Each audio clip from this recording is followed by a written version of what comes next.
मैं Gulbarga district administration से एक सवाल पूछना चाहता हूँ। Why this Kolaveri?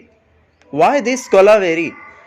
जब सेक्शन 144 तोड़कर वक्फ बोर्ड के ट्रिब्यूनल का जो ऑर्डर है उसको तोड़कर 500,000 लोगों की रैली लेकर एक शासक, एक union minister government degree college के अंदर पनाह लेते, गवर्नमेंट फायर स्टेशन पर पनाह लेते अलंद के, और उसके बाद गवर्नमेंट बस स्टैंड में जमा होकर वो एहतजाज करते, लेकिन कोई उसके ऊपर बात नहीं करता, कोई उसके ऊपर एफआईआर नहीं होता, कोई उसके ऊपर कार्रवाई नहीं होती। जब इसके बारे में एसपी मैडम से सवाल किया जाता तो एसपी मैडम बोलते मैं वर्दी पहनकर बैठी हूं, यहां पर किसी का पक्षपात करने के लिए नहीं बैठी हूं बोलकर एसपी मैडम बोलते हैं।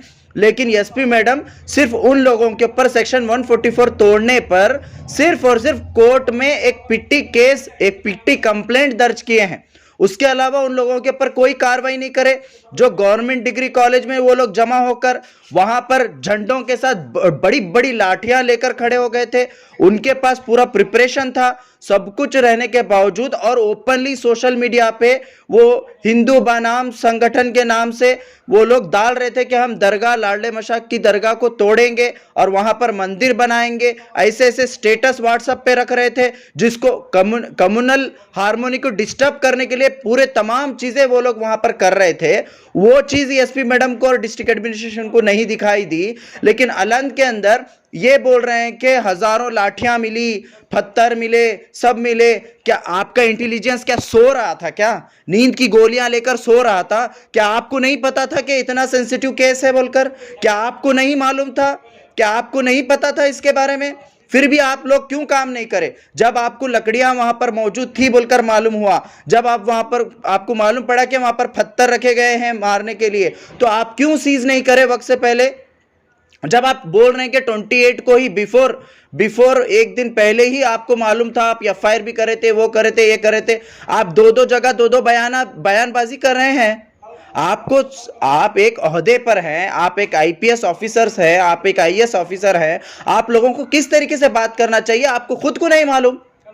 अगर जो लोग गलत किए हैं, जो लोग लाठी उठाए हैं, जो लोग पत्थर उठाए हैं, बिल्कुल उनको सजा दीजिए। आप कौन नहीं बोल रहा है आपको उनको अरेस्ट करने के लिए? कौन नहीं कह रहा है आप उनके ऊपर कार्रवाई करने के लिए? लेकिन आप लोग क्या कर रहे थे? आप लोग सो रहे थे क्या? आपकी इंटेलिजेंस सो रही थी क्या? जब लकड़ियां जमा हो रहे थे, जब पत्थर जमा हो रहे थे, ट्रैक्टर भरकर पत्थर जमा हुए बोलकर आपका क्लेम है, वो ट्रैक्टर भरकर पत्थर आपको नहीं दिखा क्या?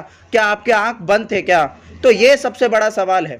उसके बाद जो अलंद के अंदर ये बोल रहे हैं कि हम पीसफुली वहां पर सब कुछ मैनेज किए, ऑलरेडी पूरे चीजें तयशुदा थी, 10 लोगों को भेजने का तय था, यहां से 5, वहां से 5। जब ये सब कुछ तय था तो आप लोगों ने जनता को क्यों नहीं बताया? जब जनता को बताना चाहिए था ना आपको, आप क्यों पब्लिक को नहीं बताया? तो आप चाहते थे ही ये होना है, आप इंटेंशनली आप चाहते थे कि ऐसा हो, ऐसा लगता है मुझे। आप दरगाह कमेटी के ऊपर ढकल रहे हैं। आप बोल रहे हैं एक तरफ डीसी सर जैसे ही पूजा करके बाहर आने के बाद पब्लिक टीवी पे, टीवी चैनल्स पे, सब जगह पर बयान देते हैं कि दरगाह कमेटी पूरा कोऑपरेट करी है, इसी के वजह से हम वहां पर जाकर पूजा करने में कामयाब हो गए उन लोगों को लेकर बोलकर आप बोलते हैं। आप लोग दो बातें क्यों कर रहे हैं? क्या आप लोग कर रहे हैं? दरगाह कमेटी एक तरफ आपको कोऑपरेट भी कर रही है, आप बोलते हैं, फिर उनके ऊपर बड़े बड़े सेक्शंस डालकर उन लोगों को, तमाम लोगों को आप अरेस्ट करे हैं, और उन तमाम लोगों को वो बाकी के लोग भाग गए हैं डर से। अब दोनों तरफ आप ही बात कर रहे हैं, ये कैसी बात कर रहे हैं आप? तो टोटली कंफ्यूजन क्रिएट कर रहे हैं अवाम के अंदर। और उसके बाद जब गुलबर्गा में हम इस अरेस्ट के खिलाफ, इस जो इनोसेंट लोगों को जो अरेस्ट किया गया है और जो वहां पर इलीगल एक्टिविटी हुई है, जो सेक्शन 144 को तोड़ा गया है, उसके ऊपर जब हम एहतजाज कर रहे हैं यहां पर peacefully, democratically, doctor Baba Saheb Ambedkar के स्टैच्यू के सामने, तो आप हमारे लोगों पर 40 से 50 लोगों के ऊपर आप एफआईआर बुक करते हैं। शर्म आनी चाहिए पुलिस डिपार्टमेंट को। शर्म आनी चाहिए। सेक्शन 144 तोड़कर 500,000 लोगों की रैली लेकर वहां पर बस स्टैंड में जमा होते हैं, वो जब आप एफआईआर नहीं कर सकते, आप बोल रहे हैं एफआईआर हम नहीं कर सकते इसलिए हम कोर्ट में पिट्टी केस उनके ऊपर बुक करें। वो कौन सा केस है? 700 रुपए दिए तो छूट जाते वो केस के अंदर।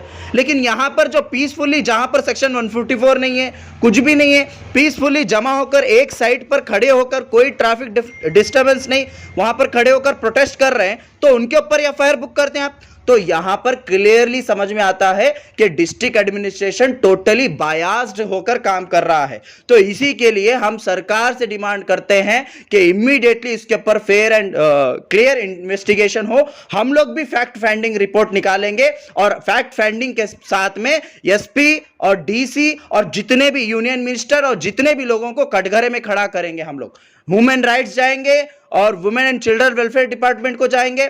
आप बोल रहे बच्चे लाठी लिए, बच्चे पत्थर लिए थे, औरतें वो ली थी, क्यों वो क्या बस स्टैंड के पास आकर आपके पास आए थे? क्या आप जो प्रॉपर्टी उनकी है, जो दरगाह के पास जो प्रॉपर्टी है, उस प्रॉपर्टी को बचाने के लिए वो लोग जमा हो गए थे?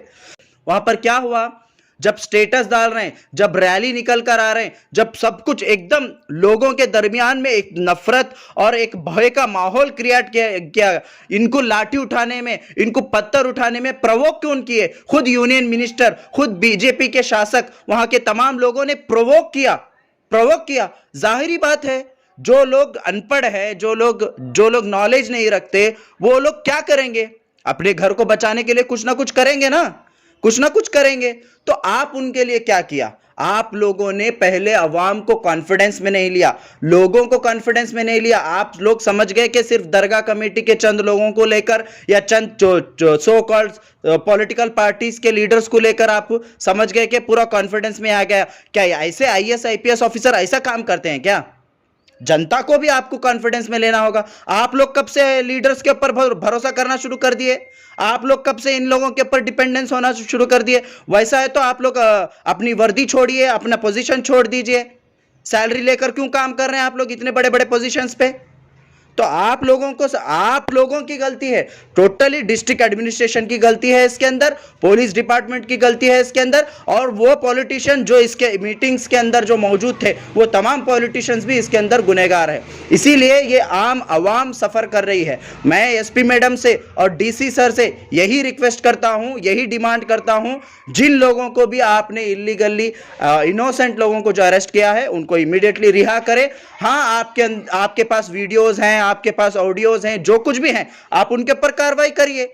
इनोसेंट्स को छोड़ दीजिए, उनको ऊपर हरास मत करिए, और वहां जो 144 लगाया गया है उसको नॉर्मलाइज करिए और जो रेगुलराइज करिए दरगाह को। वहां पर अभी तक अज़ान नहीं हुई है, अभी तक नमाज नहीं हो रही है, जियारत नहीं हो रही है, रेगुलराइज करिए। बहुत सारे लोग वहां पर परेशान हैं, वहां पर रोजमर्रा की चीजें परेशान हैं, तो वहां पर नॉर्मलाइज करिए और लोगों को आसानी करके दीजिए। यही मेरा डिमांड है।